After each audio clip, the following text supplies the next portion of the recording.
Somewhere to what remote and fearsome region I know not. Dennis Berry has gone.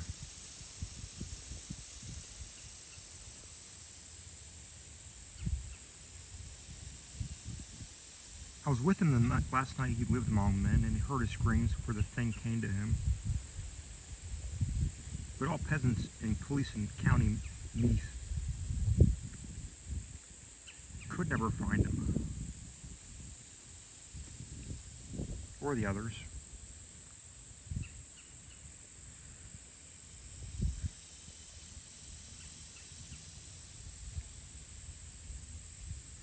Though they searched long and far, and now I shudder when I hear the frogs piping in swamps.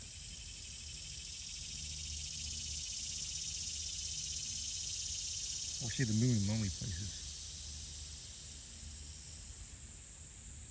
I know Dennis Berry well in America, where he had grown rich, and had congratulated him when he bought back the old castle by the bog at sleepy Kildare.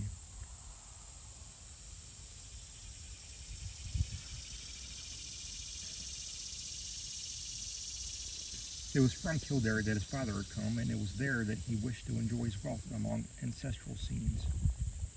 Men of his blood had once ruled over Kildare and built and dwelt in the castle, but those days were very remote, so that for generations the castle had been empty and decaying.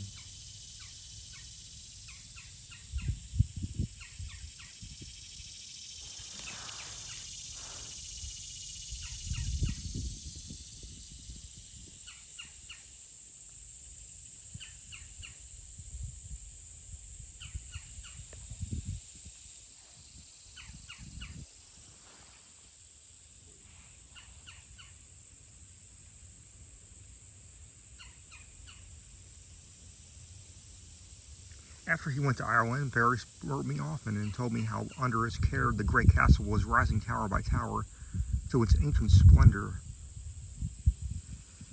how the ivy was climbing slowly over the restored walls as it had climbed so many centuries ago, and how the peasants best blessed him for bringing back the old days with his gold from over the sea.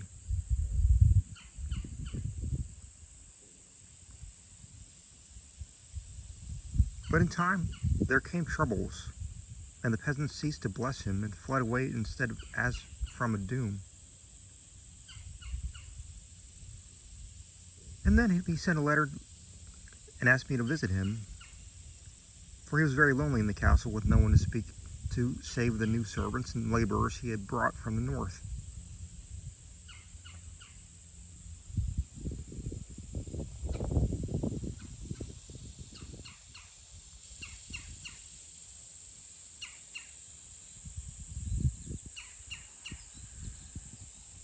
The bog was the cause of all these troubles. As Barry told me the night I came to the castle, I had reached Kildare in the summer sunset, as the gold of the sky lighted the green of the hills and groves and the blue of the bog, where on a far islet a strange olden ruin glistened spectrally.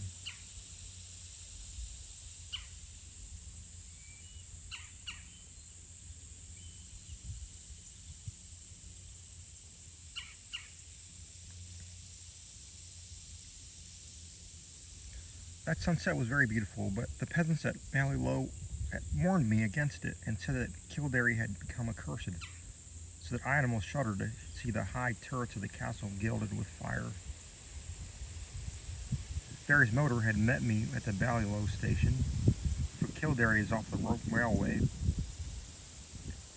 The villagers had shunned the car and the driver from the north, but had whispered to me with pale faces when they saw I was going to Kildare. And that night, after our reunion, Barry told me why. The peasants had gone off from Kildare because Dennis Berry was to drain the great bog. For all his love of Ireland,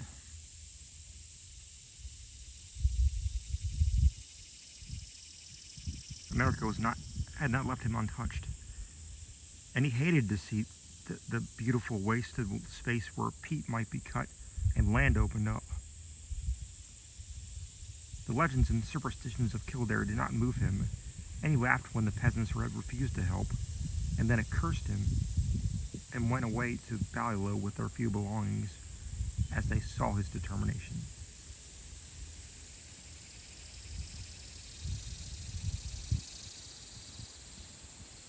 In their place he sent for laborers from the north, and when the servants left, he replaced them likewise.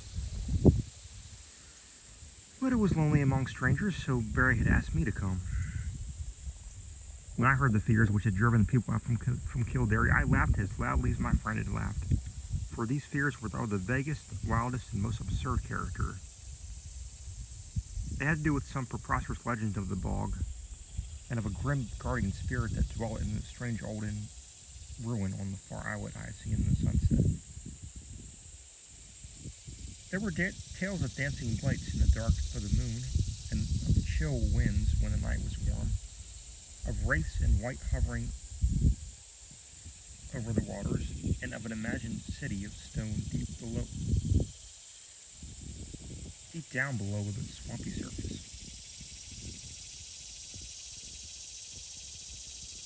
But foremost among these weird fancies, and alone in its absolute unanimity, was that of the curse awaiting him who should dare touch or drain the vast reddish morass.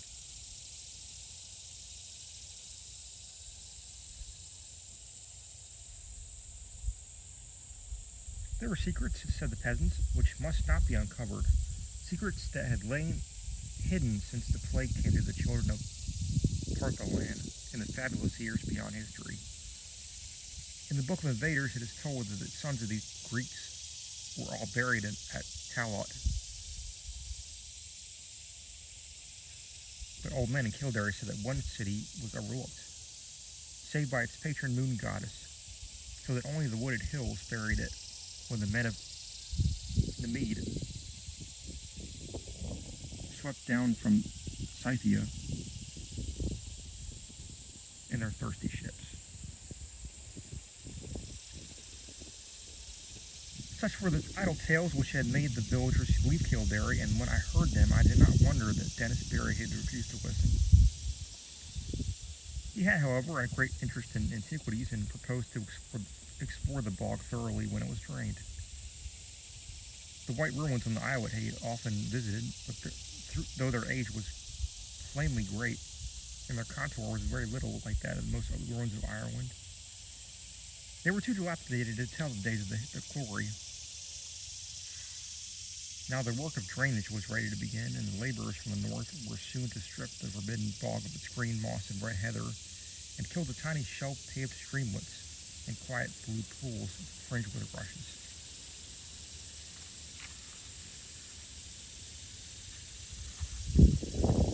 After Barry told me these things, I was very drowsy, for the travels of the day had been wearing, and my host had talked late in the night. A manservant showed me to my room, which was in the remote tower overlooking the village and the plain at the edge of the bog, and the bog itself, so that I could see from my windows in the moonlight the silent roofs from which peasants had fled my windows in the moonlight, from which peasants had fled and which now sheltered the laborers from the north. And two, the parish church with its antique spire, and far out across the brooding bog, and the remote old ruin on the islet, gleaming white and spectral.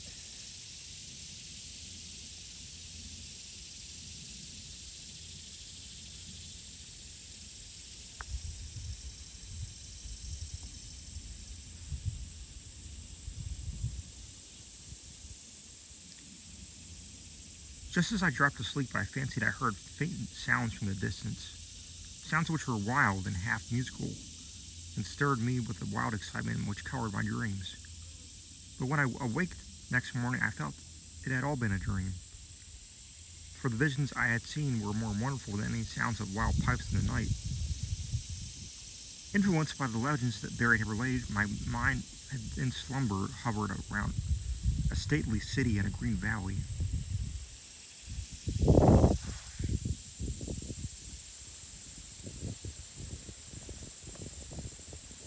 Where marbled streets and statues, villas and temples, carvings and inscriptions all spoke in certain tones the glory that was Greece.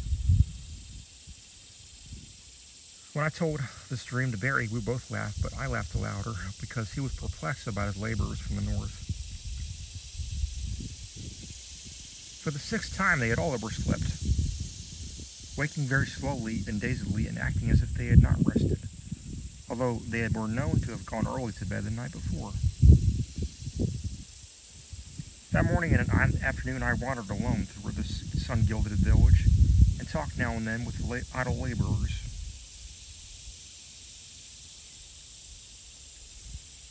For Barry was busy with the final plans for beginning his work of drainage.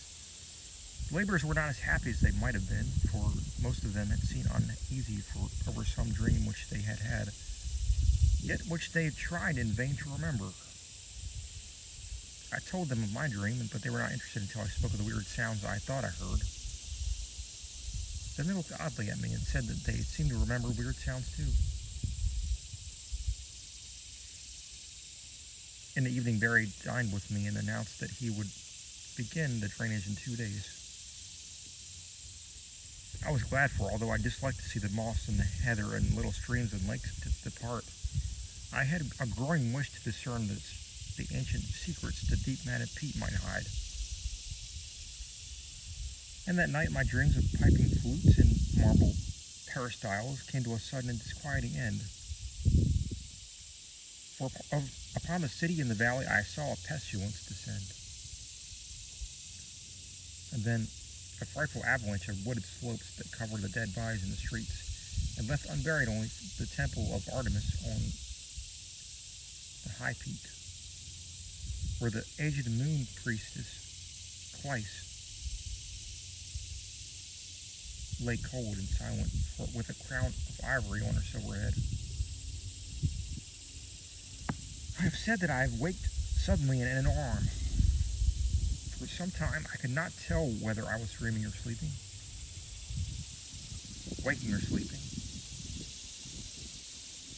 for the sounds of flutes still rang shrilly in my ears. But when I saw on the floor that icy moonbeams and outlines of a latticed Gothic window, I decided I must be awakened in the castle at Kildare. Then I heard a clock from some remote landing below strike the hour of 2, and I knew I was awake. Yet still there came that monotonous piping from afar. Wild, weird airs that made me think of some dance of fauns on distant Manalas.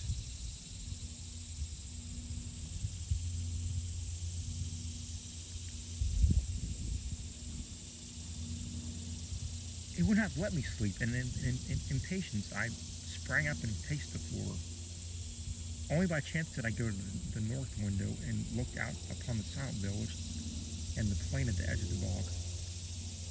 I had no wish to gaze abroad, for I wanted to sleep, but the flutes tormented me, and I had to do or see something. How could I have suspected the thing I was to behold?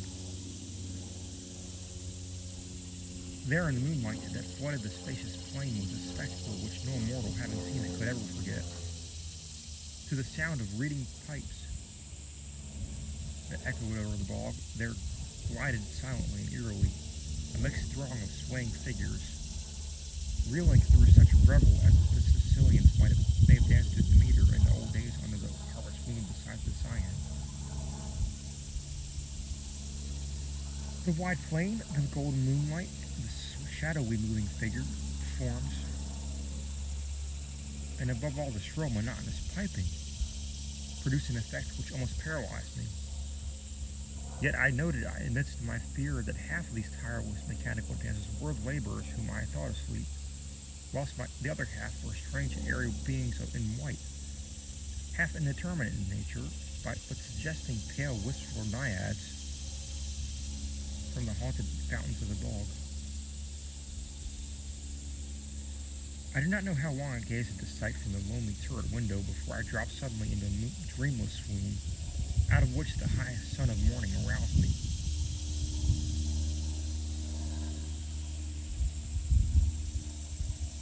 My first impulse on awakening was to communicate all my fears and observations to Dennis Barry, but as I saw the sunlight glowing through the latticed east window, I became sure there was no reality in what I thought I had seen. I am given to strange phantasms. Yet, I'm never weak enough to believe in them. So, on this occasion, contented myself with questioning the laborers, who slept very late and recalled nothing of the previous night save the mystery dreams and shrill sounds. This matter of the spectral piping harassed me greatly, but I wondered if the crickets of autumn had come before their time to vex the night and haunt the visions of men. Later in the day, I watched Barry in the library poring over his plans for the great work which was to begin on the morrow, and the first time felt a touch of the same kind of fear that had driven the peasants away. For some unknown reason, I dreaded the thought of disturbing the ancient bog and its sunless secrets, and pictured the terrible sights lying black under the unmeasured depths of age-old peat. That these secrets should be brought to light seemed injudicious.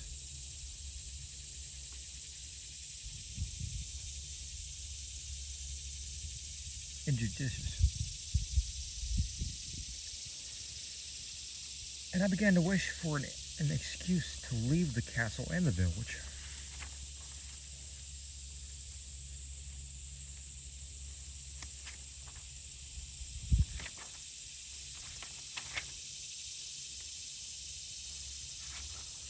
I went so far as to talk casually to Barry on the subject, and did not dare continue after he gave his resounding laugh. So I was silent when the sun set fulgently over the far hills, and Kildare blazed all red and gold in the flame that seemed upportant.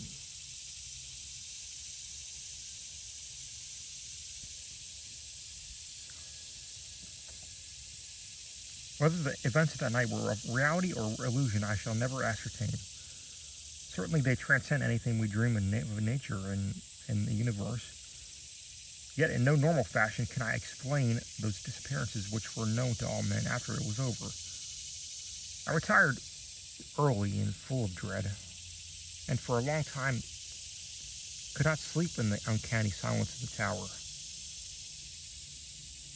It was very dark, for although the sky was clear, the moon was now well in the wane, and would not rise till the small hours. I thought as I lay there of Dennis Barry and what would befall that bog when the day came, and found myself almost frantic with an impulse to rush out into the night, take Barry's car, and drive madly to Ballylow out of the menaced lands. But before my fears could crystallize into action, I had fallen asleep and gazed in dreams upon the city in the valley, cold and dead under a shroud of hideous shadow.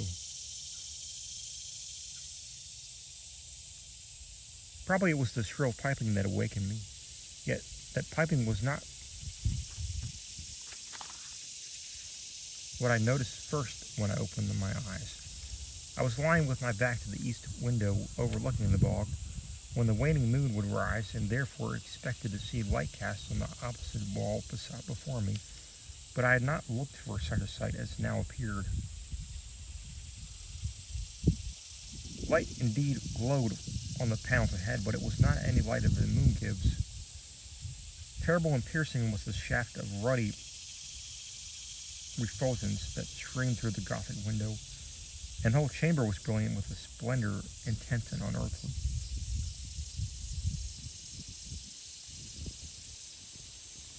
My immediate actions were peculiar for such a situation, but it is only in tales that a man does the dramatic and the unforeseen thing. Instead of looking out across the bog towards the source of the new light, I kept my eyes from the window in panic fear.